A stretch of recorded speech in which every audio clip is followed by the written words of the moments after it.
One Canadian Voice, ACV. Today I'm going to present to you Biniam Tecle, an Eritrean artist. He's a painter, music producer, digital artist, musician, and photographer. Biniam is going to share with us in terms of Eritrean culture using his medium, art, and I hope you will enjoy it. Welcome to our show, Mr. Biniam. I'm really glad to have you in here today. I know you are a busy man. As an artist, you have so many things to share, and I'm so glad to have you in here within this episode's discussion. And before we go into the details of all the stuff, your talent, give us a little bit about yourself, childhood, where you grew up, all these things that's about Biniam.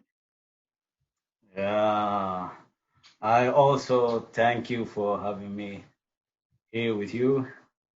I'm glad to be with you to share my experience in arts. Uh, I am Biniam Tecle. I'm from Eritrea. I born and raised in a small town south of Asmara called the Kamhare. And then I started school there, and then I finished my high school there. And then after I finished my high school, I got a good grade to join to university. The only university in Asmara is called Asmara University. Where did you study at Asmara University? I studied psychology as a major. Oh, sociology and social worker as a minor, huh? Minor, yeah. Mm-hmm. That I came out of that country. I stayed in Uganda for some time. I see. To Canada. It's been 6 years in Canada now. Wow, that's wonderful. That's wonderful. So how did this multi-talent come? You know, you're a musician, you're a painter, you're a photographer. So what did this come from? You know, was it a gradual process or how was it? Yes, it is. I think the talent was inside me. Some people can say it is a gift from God. Mm-hmm. Yeah, I remember sketching when I was grade 1. Wow. So I think it started from there. Mm-hmm. Nobody has influenced me in that, in sketching or art in painting, because I started when I was very, very young, or when I was child. Even the Kamahara is a small town. There was no many artists who can influence you, but I started it from there. Music wise, yeah, I grew up in a mission. The mission is called Phase Mission. It is a mission for the Protestant. I see. And then people play there and sing there, so they can influence you in terms of music. So yeah, that also comes from the church, the music part. Mm-hmm. And then the other thing is, as you said, it's a gradual process. When I came, You just pick it along the way, yeah? Yeah. Yeah. It's related. Art is related, by the way. Yeah, I agree. Easy to do the other things, So the painting part was basically your early inclination starting from grade 1. You're right. And the music part, you pick it at the Phase Mission. It's a college, I know that place. Yeah. So it's a good combination, you develop that from the early stage and then you add other opportunity because you had that chance there. You're right, yeah. So in terms of getting your inspiration to do with a certain art, what do you pick it? Because artists get inspired, right? Yeah. And is it like in the middle of the night, or I don't know, walking on the street, or what's your main inspiration in terms of doing the art you do? Yeah. Oh, most of the time it is something force you to do from within, Comes right. Yeah. So whenever I want to paint, I don't make a plan to paint. but something comes to my mind which makes me to do something. It has been sitting in your brain, percolating, Yes, and then yeah, gradually it pops out. yes, you're right. So Yeah, whenever you wanted to do something, when you see, for example, a picture, you don't see a picture like the other people see. yeah. Uh, you see it in a different dimension as an artist, Hmm. makes it that makes you to do something on it. Yeah. So I think this situation is make me or inspire me to do something. Yeah, well, since you have that artistic inclination, obviously you had a different ear and eye for life. That's why, because as a musician, also it could be the same story, right? You're right. Yeah. Let's have a short break, and then we'll continue talking to Mr. Biniam.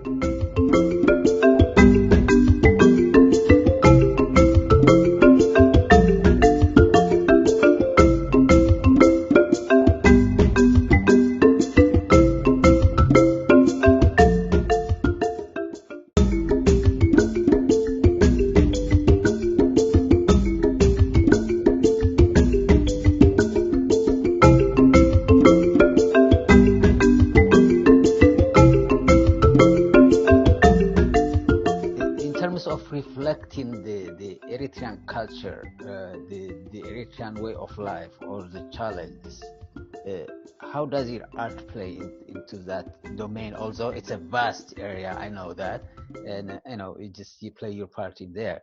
And how do you see that? Yeah. Now, as we were in back home, that we were just painting, Hmm. paint. We just paint. We don't try to relate what we paint with the culture or something. Just we were doing it as uh, as an interest. Hmm. Came out of the country. When you come out of the country, you have a feeling. You have any connection with that with the back home, right? Yes. Most of the time now, what I do is here I try to relate what I paint with the culture because many people has left everything from there and then they are living here. They are trying to integrate with the other cultures. So now what I do is I try to see these people and my painting, and then I try to relate the people and the paint that I make I see. in I see. order for them to learn. Yeah, that's why I am doing here now. But before, when I was back home, even I didn't realize that I was doing something which can influence the people because the people already knows that he or she lives in the culture, so they don't notice or they don't even give attention to the painting that you're doing because they are there. But Hmm. you or someone else come out of the country, he has the feeling. So whenever you do painting related to that, there is a great connection between the people and the painting that you make. So Yeah. that's what I trying to do now. So when you see the Eritrean culture from here, I mean, a sort of far away from detachment, you get a different perspective and a different understanding, and then you want to reflect that. And because when people come over here, they don't come as empty boxes; they come with their own culture. Yeah, So I assume you're trying to fill that void in a way that brings the culture into here and now as this yeah, place, right? yeah, yeah, yeah, Yeah. yeah. How do you find that challenge? How do Oh, you? oh, it is very challenges. What I Mhm. mean is you have to work other jobs in order to survive, in order to live. Mhm. Yeah, And then you also want to do what your hearts wanted to do. that's right. So no time. In art, if you don't consume much time in thinking about the art, Hmm. it's volatile. It disappear, and you Hmm. don't get even the mood to do it. Yeah, So the very challenging thing here is that the time, that time. you and then the art inside you Hmm. to survive. So you have to work at a job. Yeah, You yeah, have to because you do are what. torn apart between the two things: your art, Yes. your calling, what you wanted to do, what you wanted to express, and at the same time also the bread and butter issues that you have to pay your Yeah. rent and you Yeah. have to work Yeah. because you cannot make a living from that. You're right. Yeah. It's very So challenges. it's a very challenging dilemma you have, and how do you?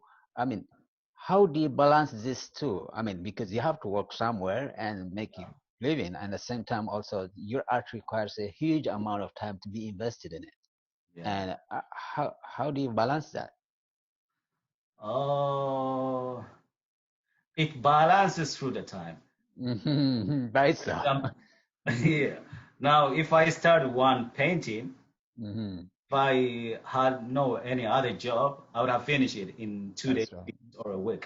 Yeah. Now, in order to balance it, I have to take almost 6 months. We're going to take a short break and we'll continue the conversation after the commercial.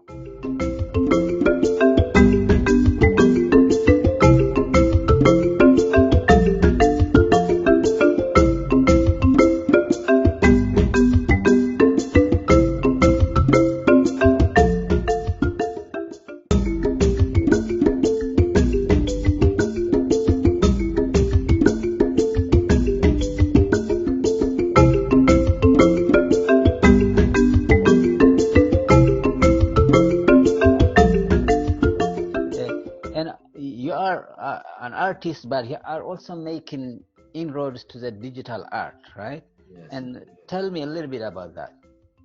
About the digital art. Mm-hmm. Yeah, it is very related. Uh, Mm-hmm. Painting on the canvas. If you know all the theory on the canvas, it's not that hard to apply on computer also. The only thing that you need to know is that how to operate the software. Yes. So yeah, the theory that you have learned from the painting about the color theory about everything, you also bring that idea into the computer. So when I came to Uganda, I got a chance to have a computer. I see. Uh, I have a chance to know more about the softwares. I see. So I started playing music in order to get money, and then that money I invest into the digital art. I see. I see. Yeah, but in digital art, it is easy. Everything is virtual. There is virtual water. There is virtual brushes, and you play on it. And then the time is very short. You don't worry to spill ink on Yeah, the you're right. floor. uh, Art and technology are merging now, and that's why I wanted to learn more about that because a lot of lay people like me think that those are two separate things. But I mean, uh, the technology also gives you the expressiveness in terms of your innate uh, feeling or what you wanted to achieve. That's what I wanted to see. So, how do you see your work in that area down the road? Do you see yourself using the technology much more than the traditional way I what you do. were Yeah, doing? I do. Yeah. Yeah. Now, most of my arts are in Facebook. It's part Hmm. of technology. And then what I do is I just make them in my computer using the Photoshop and then directly posting the I see. Facebook. Yeah, this is part of the technology, I guess.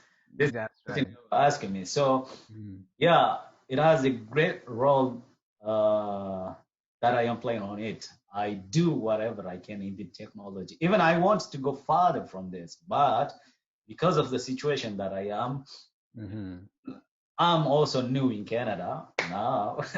Relatively 6 years. Challenges. You see, I have the music studio. I spend a lot of money for this one, and then I wanted to also to do the arts, and then it needs more investment. That's true. So that's why it takes me a little bit time, but I want to go farther from here to use efficiently for the technology, and That's right. Yeah. yeah, that's what I'm trying to do. Yeah, because now, Cost. given the connected world, the world is your oyster. Anybody can watch what you can do or your art from Japan or anywhere in the world. And in that sense, it gives you a bigger and wider audience as compared to the traditional one, You're right. You're right. which You're they right. have to come to your place. So Yeah. in that sense, I can sense that you are using it. You're using Facebook in that as a medium, and Even that what I am doing here in the computer, in the digital art, is not a finished product. mhm. Do it as a sample for the canvas, for the traditional painting. I see. I do it as an idea, Hmm. period. But when I post in Facebook, people like it, and then That's they right. try to interpret in the way they want. And Hmm. you get the feedback right away. Exactly. So I think that would be good for them. And then that is also a sample for me to be there, as an archive. They tell me that I am doing a very good thing. I mean, what they say is that uh, what you have done in this part is very good. I interpret in that way, which I have never thought about it. They interpret in the way they want. Even Yeah, when they tell me, I try to notice, did I do that's right. You see that? that? Because So yeah, that's a very good part of the art. That is the one which inspires you to do we're going to take a short break and we'll continue the conversation after the commercial. more and more.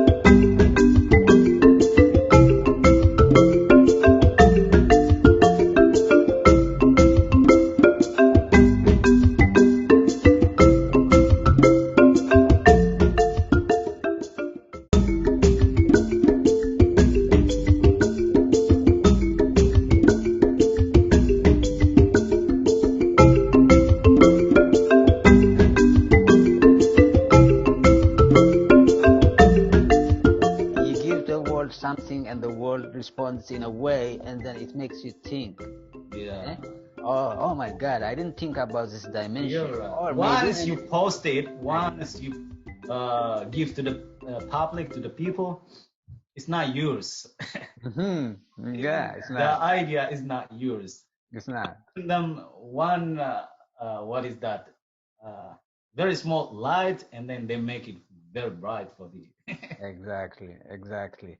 Uh, Tell me also a little bit about your music side also, because we were talking Oh about. yeah, yeah. I don't know how to say it in English, but in Tigrinya, the person who taught me the notes of music Mm-hmm. has died recently. Nafsuyum Haro. I don't know how to say it in English. Uh, 2020.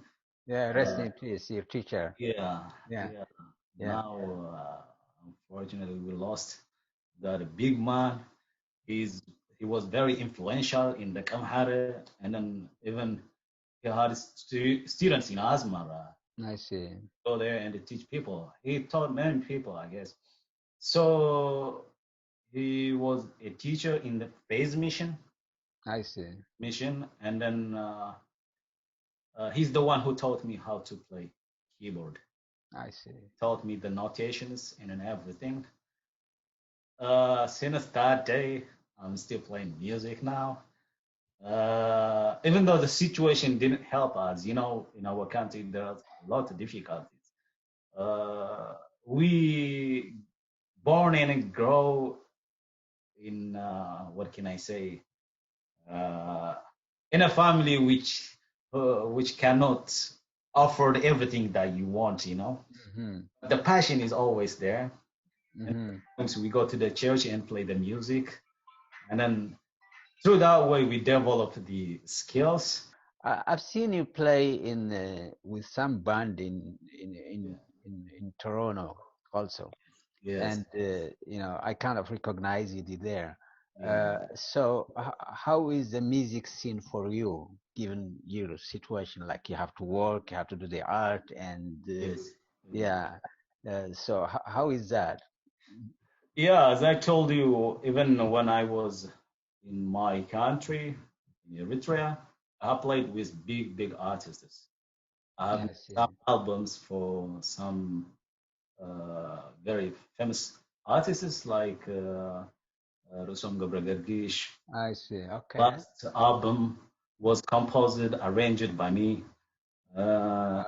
And then, yeah, there are some artists which I met, who I make them the albums, That's right. songs, or with an album. Mhm. I used to work with Alazar Musgana Jerry, uh, Okay. the studio owner in Asmara. He also inspires me and then to do the music in software, right? I see. Compose music, how to arrange that. Yeah. When I came to Uganda, even I've worked with South Sudanese musicians and the Uganda musicians. Hmm. Uh, yeah. Then when I came here, I'm still playing music. I have friends in Toronto, but because of the shortage of time here, we're not doing as we supposed to do. I mean, as That's we right. did to do. Is it? How is it? That's right. You're right. Yeah. Mm. So sometimes when they get like maybe ceremonies or some concerts, they call me. Then I arrange my time. I go and play and I come back. Yeah, you just squeeze that in between all these Yes, even we obligations. don't have much time for training and stuff. Mm-hmm. Mm-hmm. So we are struggling to be musicians in Canada. That's right. Yeah, Yeah. it's very tough. Uh, Through this channel, I speak to a lot of musicians, and it's the same story. Yeah? Yes. Whether the musician is from Eritrea or Sudan or anywhere in Africa or West Africa, all these musicians I spoke to the same problem because they have to shuffle all these things. You're And right. music being a refined art, it requires a lot of time. And Yeah. when you spend Yeah. your time working in some place, Yeah. it's tough, but still you guys do it. And uh, I Yeah. don't know. I couldn't balance those kind of things, and I wonder. That's why. But because when the heart is there, Yes. always, Yeah. Yeah. If you try to manage your time, Mhm. everything can happen. Every That's true. Yeah, everything is possible. What That's I mean is now for me, I don't go to bars. I don't spend a penny for beer or something else. I don't smoke. So if you add all these things, can help you to do what you want, you know. that's exactly. So it's you and your art. Yeah, and Yeah, my passion. Yeah, that's what yeah, your passion, huh? it is. Yeah. Yeah, so another Picasso in the making. That's what Picasso said. It's always me and my art. Huh? You're Yeah, right. You're right. You're that's right. true. I was talking to Biniam Tecle from Eritrea, and he was sharing with us his artistic skills and medium. And we'll be continuing this conversation on the next episode. Until then, keep safe.